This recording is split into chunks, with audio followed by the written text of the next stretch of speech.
So, how has Kayana settled into his new role as a center? He's been awesome. The cool thing is really seeing him take control of the group and get everybody on the same page, not just on the field, but meeting room wise. This summer, kind of organizing like different meetings and things like that. It's really been good to see him kind of take the reins and take control of the group, if that makes sense. Troy and David? During spring, there was some snapping issues with kind of everybody in that center room. There hasn't been any at all during training camp. What do you credit that towards in terms of fixing those issues? Really, the guys just working hard. And the addition of Josh Baker has really been huge for our centers. Anytime you can have a guy that has such a unique skill set in that way, because the position is fairly different from, say, the guard or the tackle position. So, those guys get a tremendous amount of snaps after practice and before practice. So really just their dedication to improving that, I think, has been the real driving force behind it. David and Brian? Josh, how have you evaluated the struggles that we've seen so far from the line early in camp, and what are the immediate things that you feel like you want to address going into next week? I think there's always a growth period for the position, as well as a group that has so many new faces, as well as a group that's, potentially not still complete yet, with some guys that are still kind of on the shelf and working to get back. One of the, I think it's probably similar across the country, but, I think every group wants to improve pass protection. I think we're doing some good things in the run game. Dealing with kind of what they're seeing every day and the communication that's going on up there. But, I think, obviously everybody wants to protect the passer better. A great day is, 0 sacks, right? So that's what everyone's striving for. Our ability to protect the passer is one of the things that we'll continue to stress and look to improve throughout camp. Is that different, the pass protection, much this year with this new offense? No, not really. I think it's just it's one of those things that takes a minute to get good at, and it just requires reps and continuing to practice and focus on it. We haven't really changed, the protection is just kind of protection. There's only so many ways to skin that cat, so to speak. Brian and Justin? I've seen a couple times where you've had drills where you're having offensive linemen blocking offensive linemen, and even like early on in camp where you had offensive linemen almost playing like a front seven. What's the benefit for that for the guys on the defensive side of that? To hear the communication. They obviously see the defense that I want them to run on the card, and I have them line up over the position they play to kind of hear the communication and see the footwork and things like that. So it's ability for those young guys to steal reps, even though there may not be time essentially to get them the physical rep, right? They hear it, they feel it, and they see it, if that makes sense. Is there any part of it where you want those guys on the defensive side to essentially try to rush like a defensive lineman, or is it more just about the communication? No, there are times where we're full speed to fit. A lot of those situations are more teaching times than like actual physical grind and banger type deals. So most of the time it's full speed to fit so that the guys on offense can see the movement, kind of feel the pattern, see what it's going to be like, and try to just time it up a little bit more. Justin and Michael? For when Rhino comes back, how do you envision him fitting into your mix? You see him as a tackle, as a guard. When he comes back, where's he going to go? I see him as a tackle, as an offensive tackle. But the beauty of Rhino is that he can play both. I don't really believe in guys like losing their spots due to injury, especially with my background and kind of how everything went for me. Now, with that being said, right, if the guy that's in is playing great, then we'll roll with the hot hand, so to speak.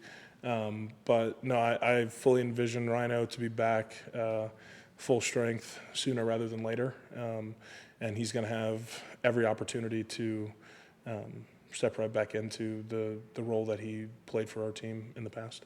And then one of the younger guys that's been getting a lot of reps is Louis Akpa. What's just kind of your assessment of him, and what's just maybe the plan for him long term? I think Louis is a great example of how much reps matter in our world as far as offensive line goes. When Louis first, day one, it was rough for him.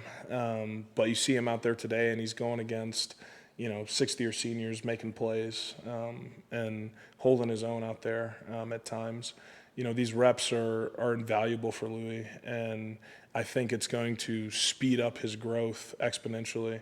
Having to play against the guys that he's playing against every day in fall camp, and seeing the speed of the game, feeling, what it's like to play that position at this level. Go Michael and Jason. What is your philosophy in regard to moving guys around when some of the injured guys come back? If you put Rhino at a certain spot, maybe you don't have to move anyone else, but if you put him at a different spot, there's sort of a domino effect, right, where there's multiple moving parts. So what's your kind of theory about that? My theory on that, and I don't mean to sound crass or anything, but I'm going to play the best five, however that shakes out. And I tell our guys all the time that you don't want to pigeonhole yourself as saying that I'm only the left guard or I'm only the right tackle, because at the end of the day, the best five are going to play, the best five that give us a chance to win. And whether that's Rhino at tackle, Rhino at guard, Rhino at center, however it shakes out. I guess we do a lot of cross training in individual. What we do right, we do left. There are some guys like today. Mike took reps at both guard and tackle, and I think the more you can do, the more value you have to the team. Jason and then Troy. Kind of on that note, you mentioned Michael moving inside and playing tackle today. What's the biggest transition when you go from tackle to guard? The biggest thing he has to keep in mind? The space. There's a lot less space inside. So we've talked a lot about just tightening his footwork up. He doesn't have, on the inside, you just don't have the room to operate that you do as a tackle. But in that same vein, that could also be a positive thing, because the guy you're going against doesn't have as much space to operate either. Moving Mike inside has been great for him and great for his confidence. He's been playing big-time football in there. He's made a lot of big plays this fall on the inside, and I think it's kind of been like a resurrection for him. And then we all know what happened last year with injuries and all that. Do you approach camp differently in terms of giving out reps, knowing that could happen again, or just to make sure maybe the second, third guys like that are getting more reps? Absolutely. I think if you were out there today, you saw a bunch of different guys getting reps and getting reps at different spots. And I think the more that we can kind of lift the floor of the room, so to speak, the better we'll be. So getting guys those reps against the more top line defensive guys have been big. Whether they've been great reps or not, as far as like the success of the rep. Just them seeing the speed of the game, knowing what that feels like, I think has been invaluable, especially for a lot of the young guys. And then once again, just getting them around some of the guys that have been in game, so that they can understand what that communication is like, so that it's not like, oh my goodness, there's so much that goes on up here, Troy and then David. Like Ty Buchanan, what has he brought to the table? Because it seems like he's helped kind of solidify the line in terms of his side. Yeah, Ty's been awesome, and really all of those transfer guys have, because they all come with a wealth of in-game experience, and I think all of you know, just there's no substitution for in-game reps. Practice is great, and you can learn a lot from it. But once you're actually in there and truly thrown into it, it's just different. The growth that comes from it, the knowledge that comes from it, right? Once you've been in there, there's not many new things that pop up. It's not your first time seeing this or seeing that. So there's a little bit easier recall for how to attack certain things when it comes to pressure patterns or twist games or things like that. And then one of the other transfers that was working his way back up and maybe a little bit of schedule, Jordan Brown, is seeing him out on the field now and seeing him build up his strength and get back to normal. Yeah, Jordan's been really attacking his rehab. He's taken no days off. He's excited to get back.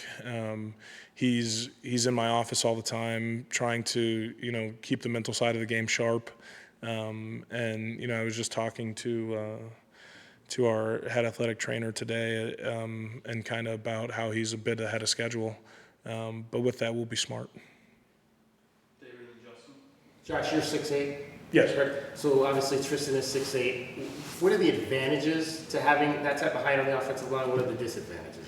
So, the advantage, one of the advantages is the length that you have. I talk to these guys all the time about, the length of your arm is your reaction time. So the longer you can play in protection, the greater chance you have to react to the counter. And then, as another form of like an advantage with that length, right? When you extend on a guy, there's just a lot less for them to get a hold of, right?